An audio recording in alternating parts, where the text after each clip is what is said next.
Here's what's cooking on today's Sports Stove Local Hour. We're recapping Saturday's home win against Tarleton State. We're previewing Gardner-Webb next week, and we've got two great guests on today, Braden Sloan and the one and only Nick Cheatley as well. That's what's cooking on today's Sports Stove Local Hour.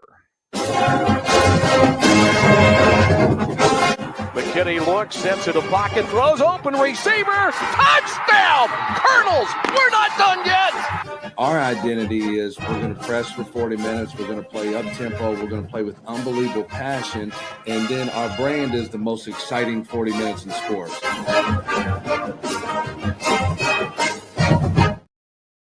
Welcome in to an all-new edition of the Sports Stove Local Hour presented by Righteous Felon Jerky. If you want the purest and best jerky around, you got to go to Righteous Felon.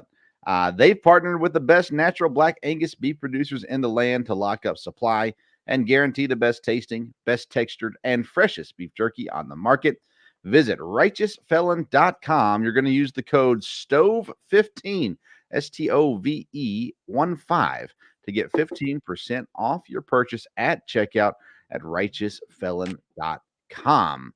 I'm your host, Vince Stover, joined as I am every week by the one and only Captain Rhino, Ryan Jackson. How you doing, man? I'm doing all right. Good little Monday, so yeah, can't complain. It's been a solid couple weeks for you guys. You had the week off, so a little bit more downtime than normal, and then of course Victory Monday, and celebrating the big win this weekend. It was not without a little bit of drama, but you guys, what's the deal? Do you guys talk about this? Everybody else talks about it. Do you guys talk about how you can't just make it easy on everybody? I mean, we always talk about playing a 60-minute game. Now, if people start calling us the cardiac colonels or whatever, I think when you play good teams like we do in our schedules, you should expect good games each and every week, especially when we're a good team. The games aren't supposed to be as thrilling as we want them to be. We kind of joke around and say it can never be easy for us. We always get everybody's best, which that's the target we put on our back, that we should get everybody's best. And, and you're playing more than 60 minutes. At least you did this week. Sure did. Now I'm going to start with this. Closing down at the end of the fourth quarter, Tarleton's driving. It's 4th and inches, and they get called for false start. They go back 5 yards. The kicker comes running out on the field and lines up for the kick. Then Captain Rhino gets called. I'm assuming it was for a simulating the snap or whatever they call it. Delay a game is what the official penalty was. Yeah. You immediately went, what? I didn't do anything. All right. So first of all, did you do anything? And then second of all, exactly what went down? Well, I feel like I should have a moment of honesty after we've won the game. There could have been one or two things said in the little scuffle thing, but I'm more mad that he was too scared. I flinched and he kind of jumped a little bit. But we had done the simulated move calls, and people keep calling them simulated. It's not simulated when we don't know their snap cadence or if they're on a clap cadence. You can't simulate a clap cadence. But regardless, it was a moment of weakness, a little bit of a flinch. They were taking extremely too long, and I'm thinking, if we can get them to back up 5 more, that would easily be a harder field goal to make, plus with the wind kicking. Yeah. Then a lot of things went through my head, but I didn't mean for it to end up that way, and I really didn't mean to say anything. Well, they get the 5 yards back. It's in 4th and inches. They go for it on 4th and inches. They get the first down. And then ultimately they got basically an extra point opportunity and goes wide left on the kick. Now that side, by the way, the guy I'm sitting next to in the press box at the end of halftime, he says, I don't know if they meant to do this. He said, but both kickers, whoever was kicking at the time, hit the left upright, kick in that direction, right as they went in, getting ready for the second half to start. I said, well, that's interesting. And so when they lined up for that kick, I looked at him and I said, hey, if he hits the left upright, your scouting report was right. And he went wide left. And I said, my goodness, how about that? It was breezy down there, though. I mean, you could only tell from where I was sitting. you could see the officials' pants and Mhm. shirts, and of course the flags on the field goal post. How windy was it? Yeah, the wind was ridiculous. It was definitely punching. It was cold too. That was Yeah. probably the worst part. It was a cold one, but it would really move you if you weren't paying attention. Hmm. And of course, the kickers, Patrick missed one in this game as well. And it's not the ideal situation for a kicker with that win. And in that case, kicking into the win, Mhm. plus a little bit of a swirl, it looked like. And Patrick has talked about that in the past, how in Roy Kidd, it kind of it plays tricks with you a little bit on what Right. it's doing as Yeah. well. So, but it's because of the win. Had you not won, I wouldn't have brought up the penalty. Well, I would have just off camera. Right. But you guys get the win, a thrilling overtime victory. We got Nick Cheeley coming on the game. Nick was actually a hero of the game after almost being the goat, the negative goat of the game, honestly. And coach talked about this after the game as well. He said, Nick got beat on that touchdown and came right back, didn't put his head down. He didn't pout. He came right back and made a huge play, which got the tip, which was then intercepted by Logan, and which set up the offense for the game-winning touchdown. And so we got Nick coming on in a little bit. We'll talk with him about what he saw and how it felt and everything like that as well. Logan Blake, listen, he UAC Defensive Player of the Week, 15 tackles. I The kid just doesn't stop tackling people. He's a machine out there. He's all over the field, and him and Nick both, they do a very good job of doing this. They play each play like a life of its own. Each play is the next play. Even if you have a bad play the first one, the next play has to be the better one. And I think that's the thing that him and Nick both do very well, especially Logan. Especially, he's a tackling machine. He's all over the field, sideline to sideline. If it's in between the gaps, he's filling. He's a great player to play next to, Mhm. and it's just a different energy on the field when he's out there. It makes you wonder how Logan got overlooked to this point in his career. He played, was it D3 or NAIA? I think it was D3, right? I believe it was. I think it was NAIA. Okay. Mm. Yeah. And he comes from that to D1, makes the jump, and it looks like he's belonged here the entire time. Now, we didn't know him, back before then. He did talk about he's put weight on and things like that in Mhm. college, but I mean, the kid belongs. There's no doubt about that. He Yeah, he, belongs where he's at. yeah, he has the absolute right attitude to be playing football. The right attitude to be playing the spot he's in at linebacker. He has a cool, calm, collected personality, and it's just he's a guy who's come in and worked Hmm. everywhere he's been, not just here. It's showcased more that he's on the D1 level now. Yeah. He's always been a D1 player at heart. It's just he finally gets the opportunity to play up here. Yeah, I was thinking I didn't put in the research today, but I was thinking about this today where you've got so many guys on the team that have been developed through the program or brought in, whether it be from Coach Wells or the staff before, and just developed. And there's a lot of guys like that on the team. But every year in Coach Wells's years, there's always been at least one key contributor that gets brought in through the transfer portal. And it seems like it's at that linebacker position Right. every year.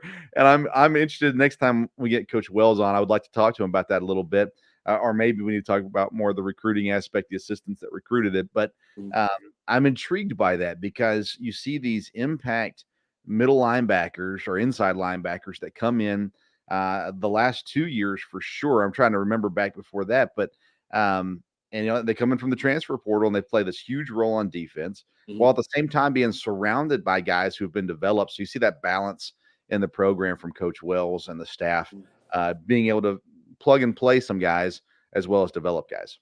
Right. No, I agree. And I think we've had some heck of a linebackers. Kyle Bailey's the one that comes off the top of my head Yeah. from Western Kentucky. And then this time last year, Chase Lassiter was a big ad for us. Yeah. It's just that position is somewhere where we're developing people, but we keep filling it with guys that can play. And we keep filling it with guys that help our team is in the long run. They help our team, whether it's with their attitudes or their ability or just how they come in and work. That's literally how I've described all three of those guys before. They're a bunch of workloads, and they've brought in and they've held the standard and increased it every week. Yeah, and having Herod back is a big addition, Mhm. I don't know if it's addition's not the right word for it, but now that he's back from injury as well, playing, That helps that rotational linebackers as well. And he got a whole bunch of snaps yesterday. Also, we got to see. I don't know. So here's a question for you. And this is going to sound negative, Brian. You know me. I don't mean it this way, but I don't know if I can word it a way that doesn't sound negative. It seemed like this past week and the last couple weeks, the front seven has been so solid. The run game's been solid. Pass rush has been solid. It seemed like this week maybe there was a little bit of sacrifice in that aspect to kind of help with the coverage aspect of the defense as well. And I'm not asking you to tell us what changed, if anything changed, anything like that. But I don't know. Does that make sense when I say it that way? That's what it looked like from where I was sitting. Yeah, you're saying if you're trying to ask if we did anything schematically different to where we boosted the back end a little bit more than our front seven. Yeah. And there's not a clear, easy answer for that. I think our front seven we came out a little slow. We came out a little flat, and they run this slow mad offense on this slow mesh day. It was one of those days where the stars didn't align for all of us. Yeah. And it was just a slow gray mesh day, and they run this slow pace offense. They use that to their advantage, though. It is hard on the front seven when they run a slow mesh offense. It's easier on the back end, though, because you can read everything right there. So I wouldn't say it's more of what we did. It's more of how they played us to where that helped out. But our secondary came to play. Yeah. And I think Mike Smith did his thing. Nick Cheeley did his thing. Jordan Thomas stepped in really big when Frankie West went down. I think it was just our secondary finally starting to come along. Our front seven came out slow, and that won't happen again. Yeah, Jordan started the game, and then Frankie got hurt, and we saw Tony Davis a little bit in there. Of course, Bembry's still in there as well. We saw a few different guys in there, and you're right. They came to play. And they played well. I noticed for the first time, and maybe it's just because I paid more attention, the number of double teams you were taking on. Has that been all season, or was that kind of new this week? I wouldn't say it's new. It was just more abundant in this game. Yep. I wouldn't say I've always gotten double teamed even since last year. That's just the position I'm in. Sure. They have to double team the nose guard, or I'll make plenty of plays. Yeah. So it's one of those things, and I've proven that I'm a dangerous player out there. I feel like I've earned the respect of a double team. Now I gotta get off of those, and I gotta make some more plays for my team. But that people will know I'm gonna get a double team. People will know I'm gonna get those blocks. But I expect that, and I need to be able to fight through those a little bit better. Well, we saw the D-line played overall well. There was a couple big runs that spurted out, especially later in the game. But I put out a tweet middle of the game. I said, if I wasn't already, the Jeremiah Bailey wagon, like I'm on. The kid, he just continues. It's not just, it seemed like a few weeks back, he started out as the pass rush package. And now we're starting to see him get more snaps, more regular snaps as well. And he's made a couple nice plays against the run. Of course, that helps when you're filling up the middle. It helps when D Bake's out there doing his thing, or Marvion, and all those. Everybody's making plays. It's not just Jeremiah, and it's helping him because you guys are making plays too.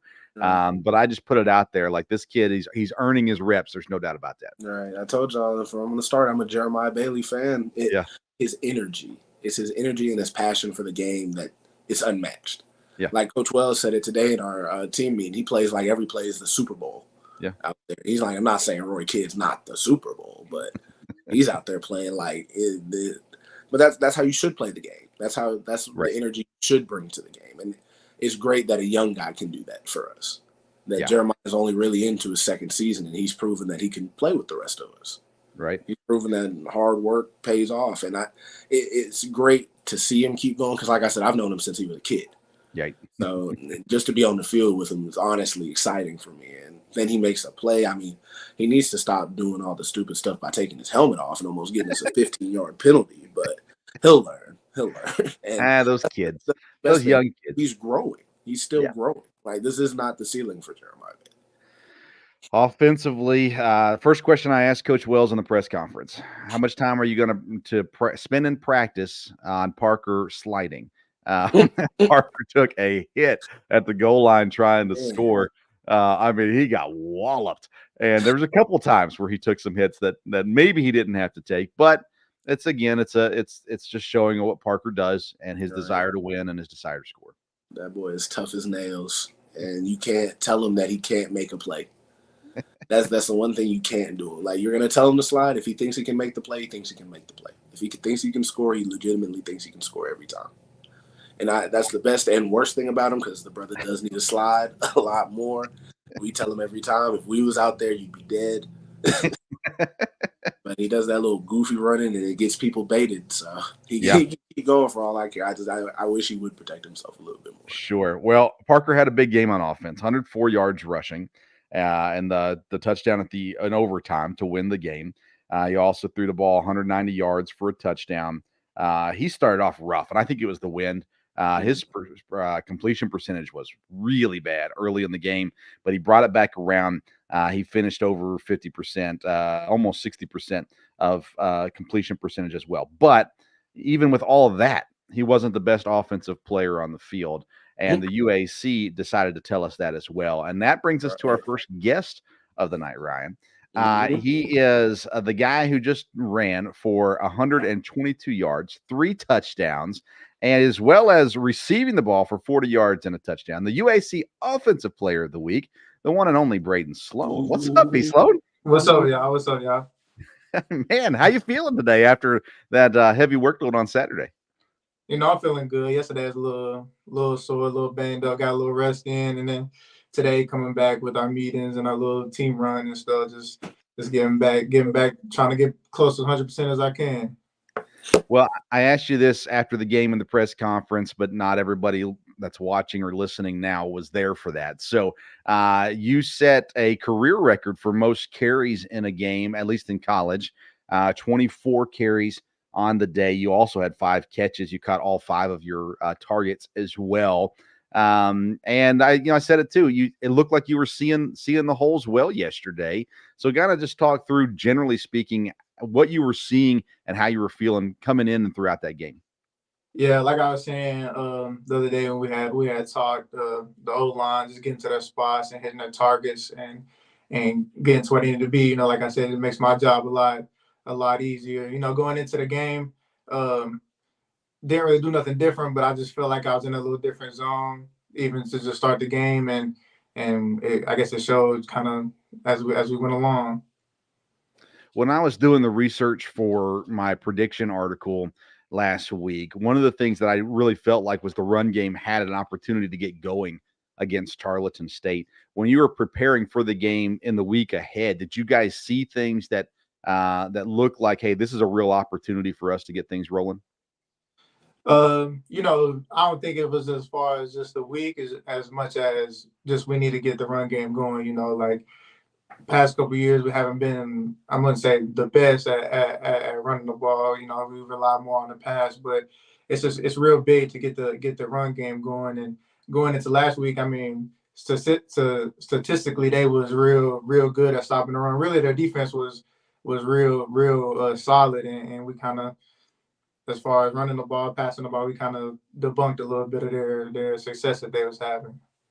Now, last week, Josh had the big game, right? 20 carries, 140 yards, and a touchdown.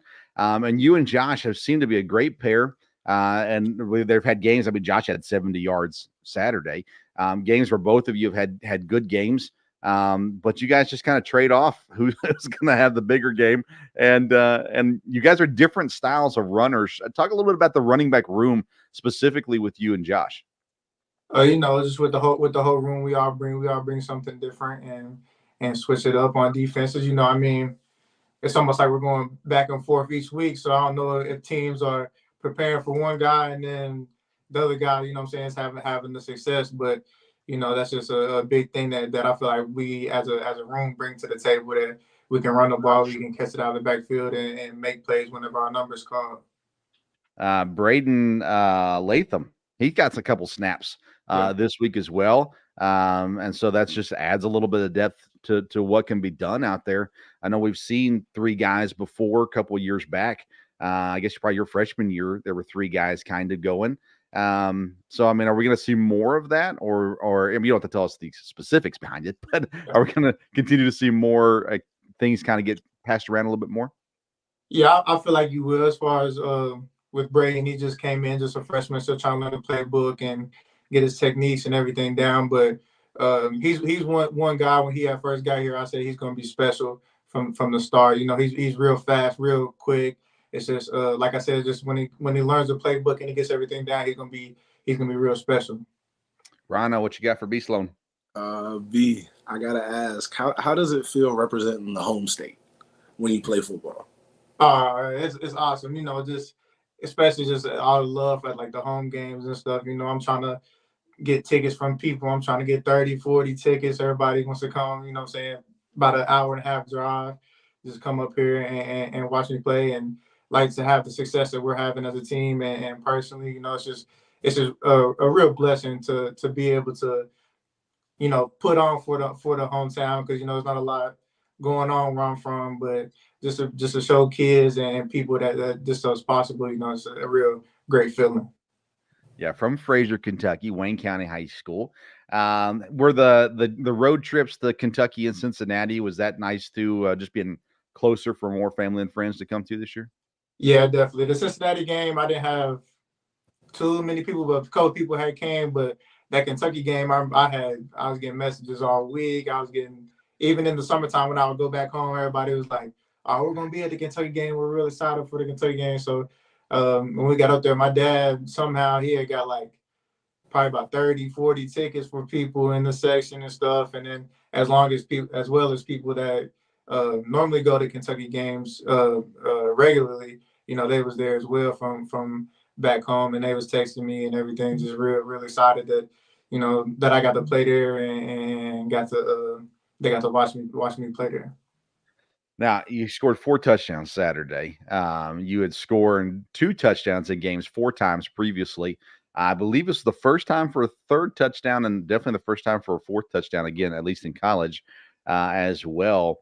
Is there ever a point in a game where, you know, we've seen it, Ezekiel Elliott was famous for this a couple years back, you know, "Feed me." I know you're not gonna say that necessarily, but at the same time, is there ever a moment where you're just like, "Yeah, I might as well go for 5 or 6?" Yeah, there was a time in the game I was like, at Rondo actually at halftime, he looked at me and said, "Man, go score every time you get the ball." And you know, that's just there was a point I was like, "Let me just go try to score every time." I think the first two, one came with his 1 yard run, so somebody else had set that up for me, and you know, I just got to be lucky enough to punch it in for the team. Parker's big run was one of Yeah. them, and then the other ones, you know, just being able to get the ball out of the backfield on that catch and make a couple guys miss and get in there, that was real big. And then the last one right there in overtime, the old line, I told him, I was like, I was stopped about the 5 yard line, and they all had came and pushed me in. That was their touchdown on that one for sure. Yeah. Yeah, A true team effort, no doubt about yeah, that one. What else you definitely. got? Right? What else you got, Rhino? You and Jada would be killing me with this. I don't know, how do y'all come up with all these celebrations, and like how many do you bring into a game? Because Yeah, like when I made all those plays at SEMA, I was running out of them. yeah. So as far as me and Jado, you know, we're roommates, so we've been close since we had got here freshman year, and we always before the games we're like, man, like what are we gonna hit this week, like what are we gonna do, like what are you gonna do if you score, what am I gonna do if I score, and then what are we gonna do, you know what I'm saying, like together, like trying to get the pictures and everything, roommates, this, that, and third. Usually I try to carry 2 for every game, just for, you know what I'm saying, just get that first one and then the second one just to have, just in case I get lucky enough to get in there twice. Definitely didn't bring 4 of them. I really brought one in, and then ended up scoring 4 times. And on that 4th one, right before it, Jado and Mo had came up to me and was like, "If you get in there, we're gonna hit this, woo woo." So we had got in there, and then they had came and got me. We ran to the camera and hit the dance. I love it. So next week, how many are you bringing with you? Next week, I might have to bring a couple more. I might have to bring 4 or 5 next week. Next week, you guys travel to Gardner-Webb. Last year, this was, of course, the last game that you guys played against them. You only got 7 touches, 34 yards in that game. You also had 3 catches in that game, too. Is it, even though it's a very different team than what you played last year, is there a little bit of that just revenge factor kind of built into this? Yeah, definitely. I feel like it is a revenge factor, even though it's always the next game mentality. You know, it's just it's important because it's the next game. But I feel like it does bring a little more, knowing that that was the first round of the playoffs last year, the first time in 11 years we had been to the playoffs, and to get beat like that at home in the playoffs, it's just leaves a bad taste in your mouth, and it's just kind of something over the offseason that we've kind of been working towards, and couldn't wait to get back to them and see what we can do this year against them. Anything else, Rhino? No, I'm all right. I'll see B tomorrow. Yeah. Well, Braden, I'll tell you, heck of a game, heck of a season so far as well. It's not just yesterday. And again, you and Josh have really been paired up well, keeping that run game going for EKU. When we have that balance, so I say when you all have that balance, when the run game is moving, it's going to make everything obviously easier for everybody else. So it's an important part of the game. You guys have had it going the last several games as well. And we're excited to see what you guys do against Gardner-Webb. I'd love to see you and Josh both bust 100 yards, get a couple touchdowns each. Maybe tell Parker, hey, let us take this one, and go from there. Yes, sir. I appreciate you having me on. Like you said, I hope we have come out this week, and I hope our receivers go for 100 yards. Parker throws for 1,000, and me and Josh run for 100 each and some touchdowns. There you go. Yeah. Well, congrats on the offensive player of the week as well. Just a phenomenal performance, 4 touchdowns, like I said already, as well. So congrats to you, and good luck the rest of the way, man. Thank you. I appreciate it. You're welcome. B. Sloan, Braden Sloan, running back, Eastern Kentucky, of course, there as well. Ryan, we're going to go ahead and roll right into our next guest. He's here and ready to go, so we'll get him on.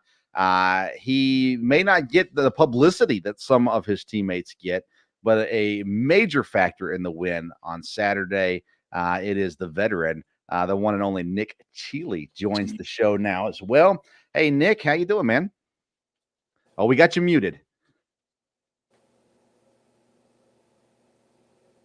Still muted. Still muted.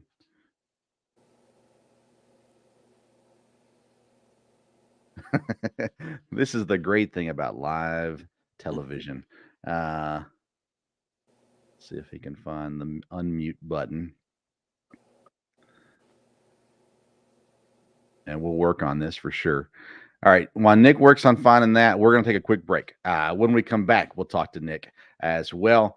Here's a quick word from IPM Pest and Termite. With over 20 years of experience, Matt Schaefer and the good folks at locally owned IPM Pest and Termite provides pest control service for all of Central Kentucky's pest control needs. Whether you have a current pest control problem or want to prevent infestation from ever entering your home, IPM Pest and Termite offers maintenance programs that will help keep pests out of your home and provide peace of mind. So for dependable, reliable services that you can count on, get in touch with our good friend Matt Schaefer and IPM Pest and Termite today at myipm.com. That's myipm.com.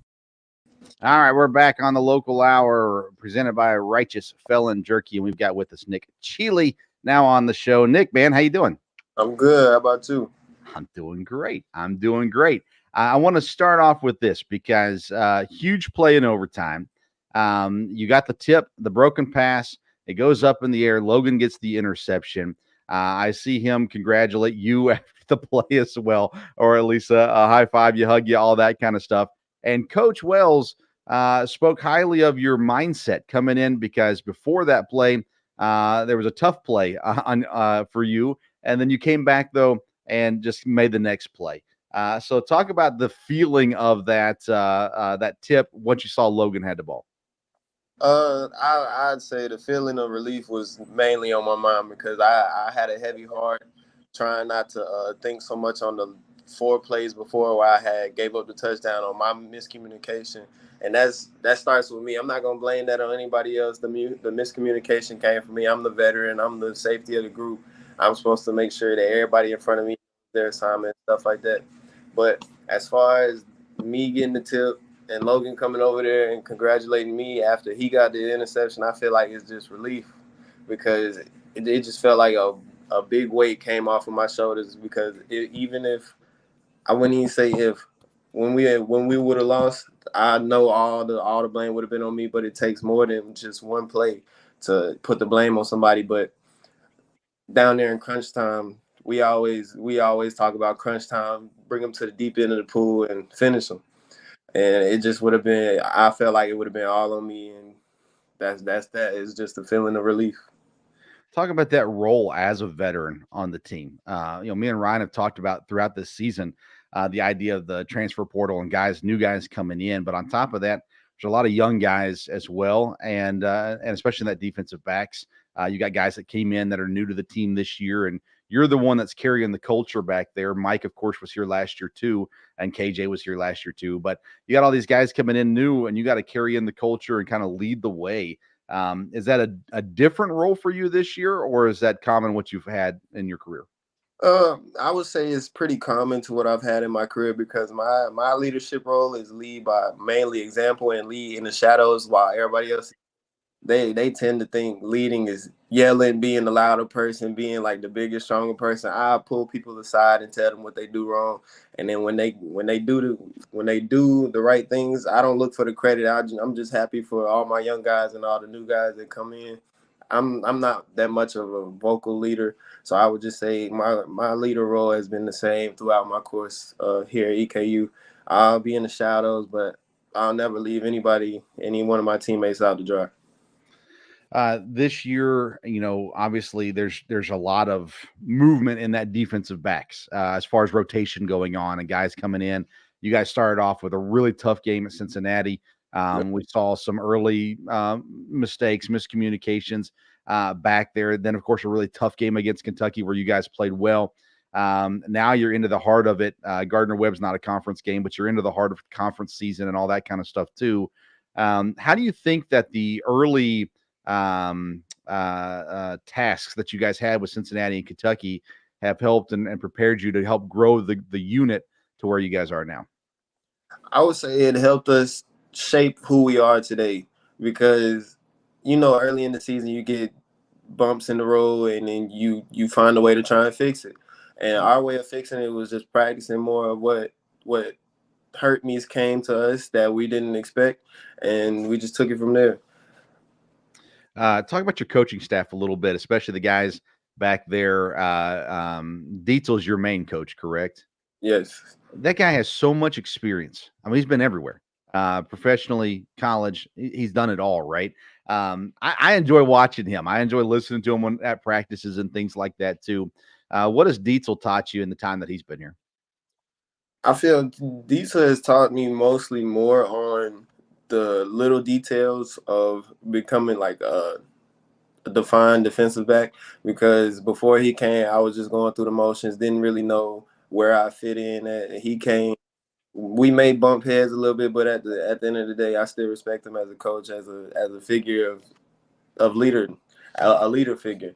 He just taught me like the little things, how to stay balanced throughout the balls of my feet all the way up to the head on my shoulders, looking at man details and looking at the little details in zone coverage. It just helps me. It helped me a lot.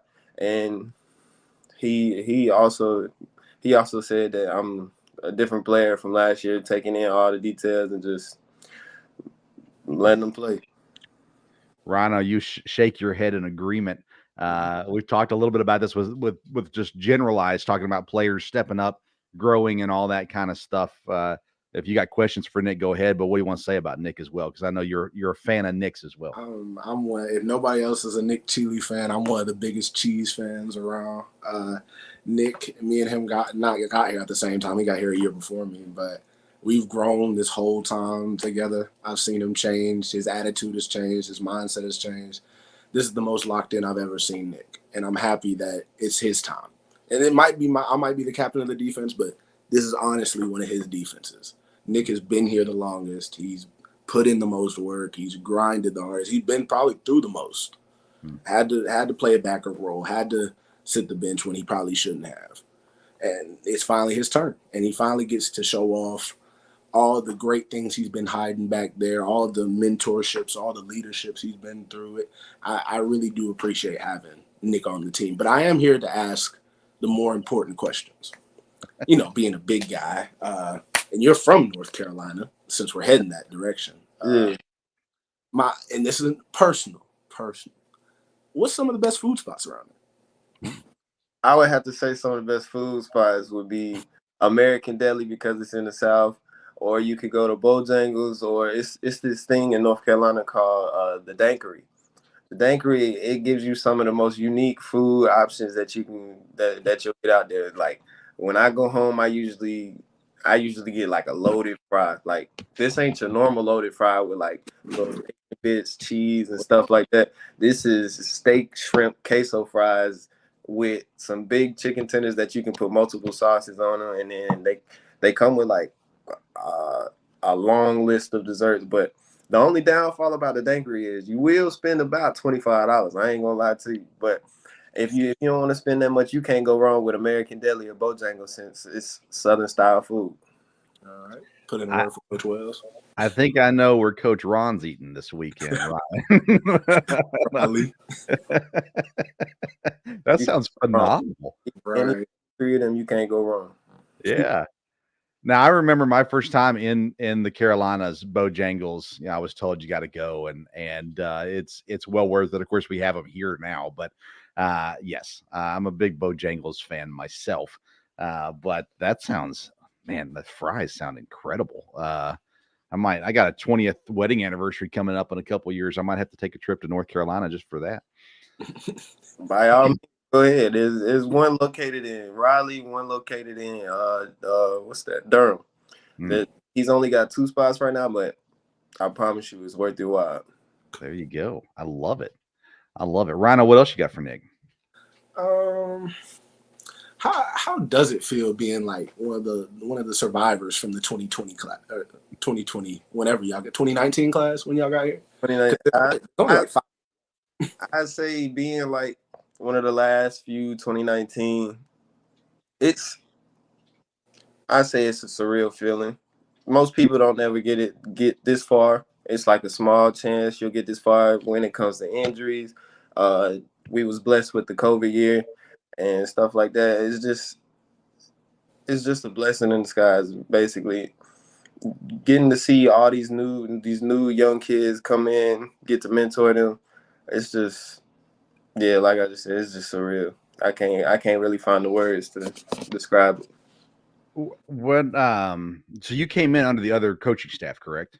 Yeah, Coach Elder. So what kept you at EKU? What kept me was my relationship with Coach Morrison. I have to be honest. My relationship with Coach Morrison, he was the one that recruited me from North Carolina. He was the one always coming to check up on me, always messaging me. And when he was on the staff with this new staff, that's what really kept me here.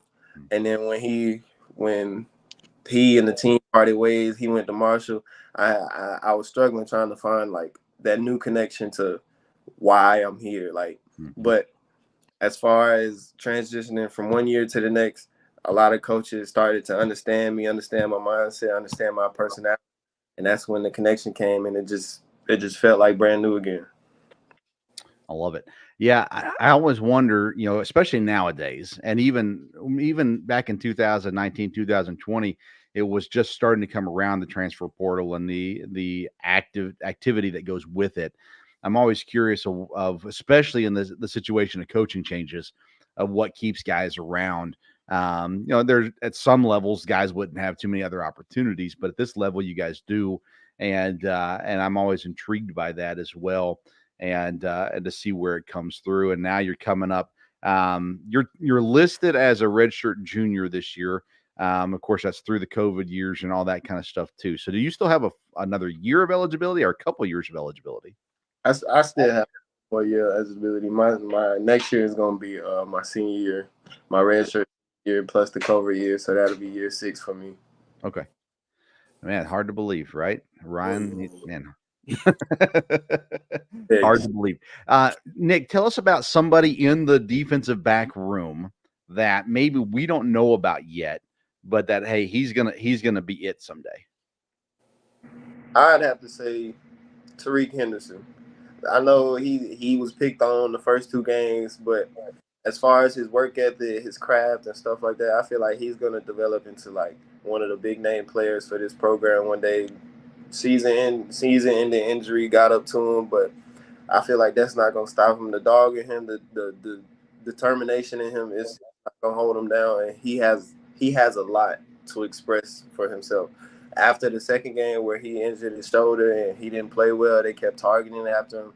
I walked up to him and just knocked some sense into him. I gave him a speech, told him that I expect more from him. He should expect more from me because not too many people know who you are and what you're capable of. But I know and I believe in you.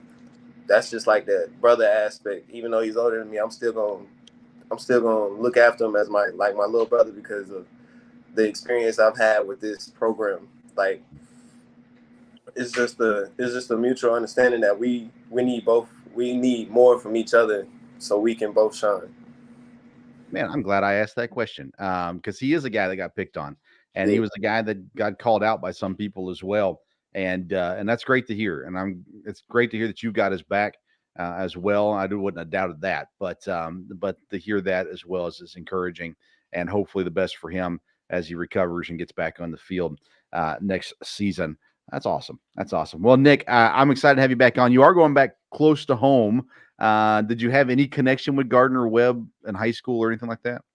I had connection with them, but I didn't necessarily. They're not necessarily there no more. They all parted ways. But a funny story is my first year here, I had a defensive back coach, Reardon. He's now the defensive coordinator over there at Gardner-Webb. I didn't get to speak to him last year because of all the mixed emotions of it being our last game, and I wanted to just be by my family after the last drive, after the last whistle blew. But I haven't really came in contact with him. But I feel like it'll be a good battle, and then after I'll probably see him after and just chop it up like I always do. Yeah, awesome. Rhino, anything else for Nick? Nah, I ain't got nothing else other than, like I said, if nobody else a Nick Chili fan, I am. Keep going, bro. People are watching. People are proud of you. I promise you that. Well, Nick, thank you so much for coming on tonight, man. We do appreciate you. We're excited for you. Looking forward to what the rest of the year holds. Thank you for having me. You're welcome. That's Nick Chili, defensive back, EKU. All right, we're going to take a quick break, and then when we come back, we're going to preview what's ahead at Gardner-Webb.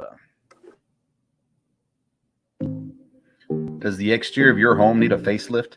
All Around Roofing has you covered. All Around Roofing is a locally owned company servicing Madison County and all of Central Kentucky. From roof repairs and replacements to gutters, siding, windows, soffits, chimney flashings, and more. All Around Roofing provides quality work and friendly service that will leave your house looking great. Call today, 859-489-5179 to get a free quote. That's 859-489-5179. We can handle your all-around exterior needs at All Around Roofing. Welcome back to the Sports Stove Local Hour presented by Righteous Felon Jerky. Again, if you go to righteousfelon.com, you can use the code STOVE15. You're going to get 15% off your purchase. You won't regret it. Ryan, I really enjoyed that, man. Nick was a lot of fun to talk to. I know you've talked about Nick throughout the year and conversations that we've had as well. And of course, Braden as well, both of them. A lot of fun there, and a lot of respect for Nick as well. And I try to think about those guys that have been around for a while and make sure they know that, hey, we appreciate it as fans. We appreciate guys that stick around and are part of the program. And he could have left, especially after his connection to EKU was gone. It would have been easy enough for him to go, but he stuck it out. He continues to work hard and give his all for the Colonels. And we really appreciate that for sure. Let's get into Gardner-Webb, though. You guys will travel there this week. Now, I said it earlier in the episode. This is not the Gardner-Webb you guys faced last year. Right. Quarterback is gone. The team has not had the success that they had last year as well. They're 2-4 coming into this week. They have their wins over Elon and Robert Morris, losses over Appalachian State, Tennessee State, East Carolina, and Austin Peay just laid it on them last week as well. In their 4 losses, there's a 91-point scoring differential. They've been outscored by 91 points in those games. Of course, they were outscored by 40 something last week, so that's half of it right there. They got a new quarterback. You talked about this just before we came on air. Matthew Caldwell injured. Jalen King, freshman, is now at quarterback. Played last week. He played a little bit before, but he played the whole game last week. But they really are a balanced offense. At least they have been up to this point in the year as far as number of attempts of passes and rushes. They've been pretty well balanced. Jaden Brown seems to be the guy that you guys have to watch out for. Runs the ball. He's a running back, but he's got 7 touchdowns on the year, 3 of them rushing, 4 of them receiving as well. And so when you look at Gardner-Webb coming into this game, I'm allowed to say it because I'm a fan. You guys should kick their butts, but you're not allowed to say that. Next game, 1 quarter at a time, 1 play at a time, all that good junk. When you are looking at this team, Jaden Brown obviously is a threat. What are you seeing? What are you seeing about what you guys get ready to face? They're a super athletic, elite athletic team. Their running backs both fast. We played one of them last year, but apparently now he's not even the main back that they have. So the quarterback, we watched a couple clips on him today. He can absolutely fly. But this is one of those games. It doesn't matter what their schedule is. Does not matter what their record is. It does not matter who's even back there. Gardner-Webb is the only team circled for this week, and we can't wait to get our hands on them. I think they have a dynamic offense. I think they play fast. They play. They're not as physical as you would assume, but they do move. They do move a lot. They come out with a bunch of different formations. They're a good, solid team. They have a great defense, a great defensive front. But they'll definitely put us to the test. And like it always is, a cardiac kernel game, 60-minute game. But I think this is one we all really want. Yeah. Even if you've been here or haven't been here, it's one you can tell that it's a little bit more intense around the building. Yeah, you've mentioned it before. It's been talked about, especially on the defensive side of the ball. It's been talked about since summer or since spring camp, whatever it was.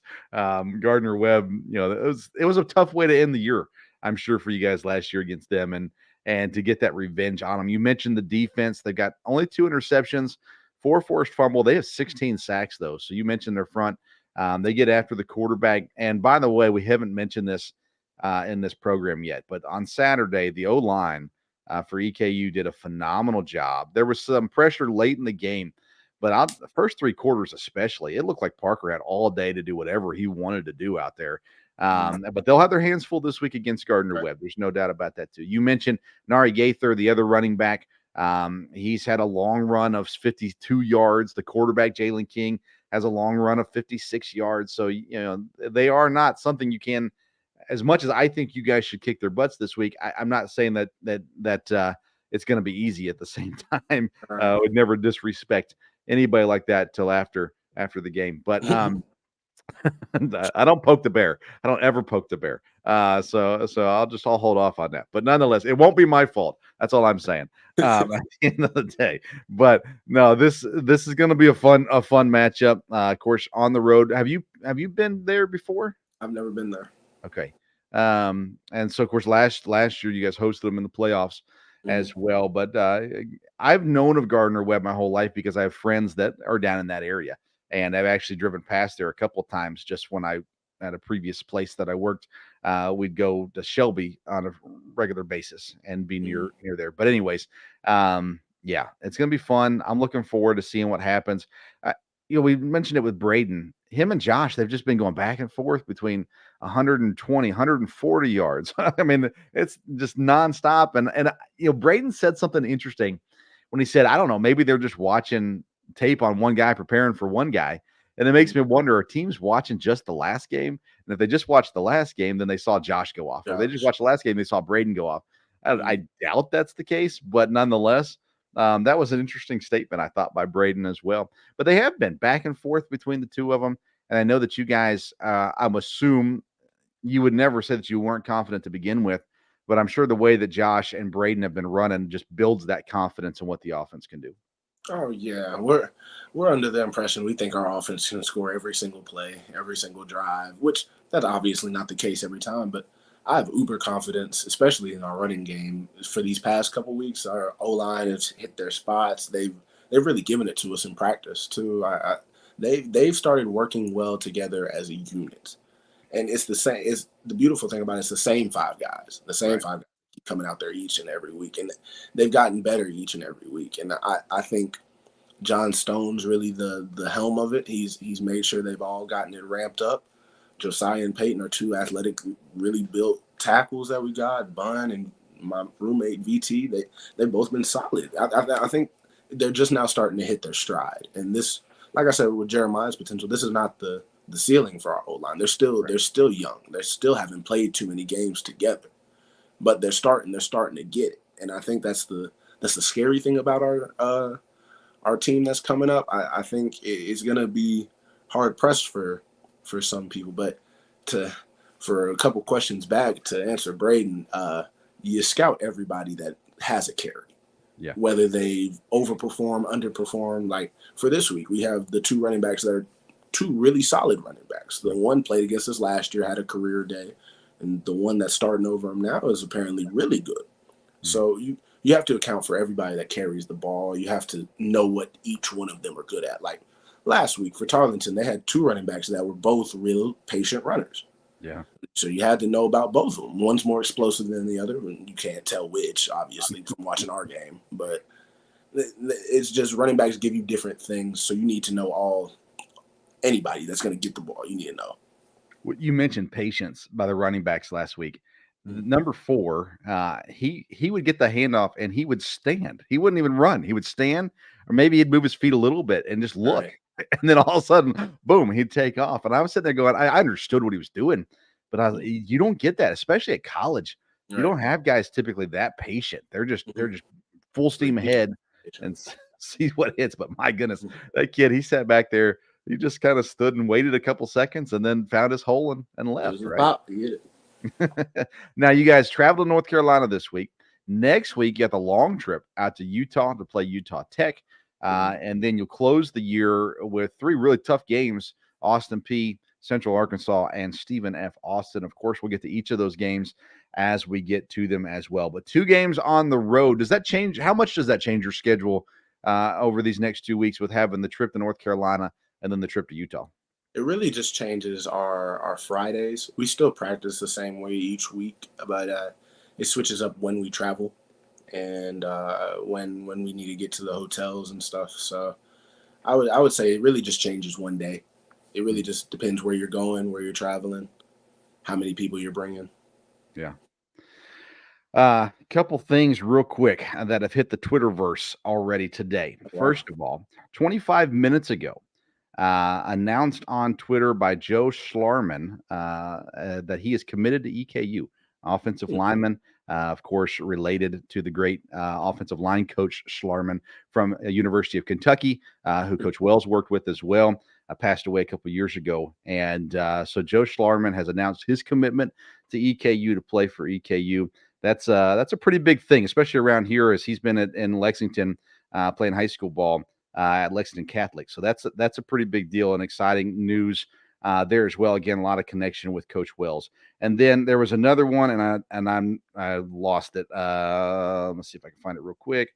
But it's a pretty good wide receiver that committed today as well to EKU. So a lot of things happening in the recruiting world for the Colonels as well. I'm not going to be able to find who that was, so it doesn't matter. We'll find it another Welcome day. To the family. But yeah, we got some guys adding, and it's some pretty high level talent as well coming up from the high school level in the future years to EKU. So that's exciting stuff happening. Well, hopefully you get a chance to try out those loaded fries. Those sound phenomenal, my soul. Sounds I gotta try. We're excited to see the revenge game and hoping well for everyone. And hoping some of these guys get healthy too. I'd like to see a few of these guys that haven't been on the field much lately. The university doesn't give us any injury updates, and I don't put Ryan into that role. Don't want to throw him under the bus and get him in trouble. So we don't ask him those questions either. But overall, the team has been able to stay relatively healthy, and hoping to see a couple of guys back on the field soon as well. But you guys head down to Gardner-Webb this weekend. It's a 6:00 kickoff there in North Carolina, and night game in North Carolina. Shouldn't be cold though there, I wouldn't think. No, but the night games are the worst on the road. because you have to not win, lose, draw. You have to wait hours, and then you have to drive back hours. Yeah. Those worst games. Well, Yeah, how about this? Utah Tech the next week, 8 o'clock kickoff, goodness gracious. which local time would be like 6 o'clock, I Six. think, back in Utah time. But nonetheless, but you guys get to fly on that one. That'll be fun. So that'll be a fun adventure for you guys out there, and first time probably for a lot of guys out to Utah. I wouldn't think a lot of guys that play in the Southeast go to Utah a whole lot. So, Definitely so be my. we'll talk about that more next week, though. I want to say thank you to our guest, Braden Sloan, and congrats to him, UAC Offensive Player of the Week. And then as well, Nick Cheeley for coming on. We appreciated that. Thank you to Alex for helping us get those lined up also. And, of course, always thanks to Ryan for his part and impact on the show. Ryan, having more and more people every week commenting about how good a job you're doing on the program. And excited for you. And it was fun. I got to chat with your family a little bit this weekend as well. After the game, me and your dad walked out of the stands together and talked for a little bit. Got to meet your mom and everything too. So always enjoy them and their support of the program, even before you were on the show. Supporters of the program. So we always appreciate that too. All right, man. Well, we're gonna call it a night. Anything else you want to talk about, Ryan, before we go? No, I'm all right. Got to get ready for tomorrow. Bloody Tuesday. Bloody Tuesday. All right. Thanks to IPM Pest and Termite, All Around Roofing, and Righteous Felon for their support of the program. Go to righteousfelon.com. Use code STOVE15 for 15% off your purchase. Thanks for tuning in to tonight's edition of the Sports Stove Local Hour. Until next time, we'll see you around the Sports Stove.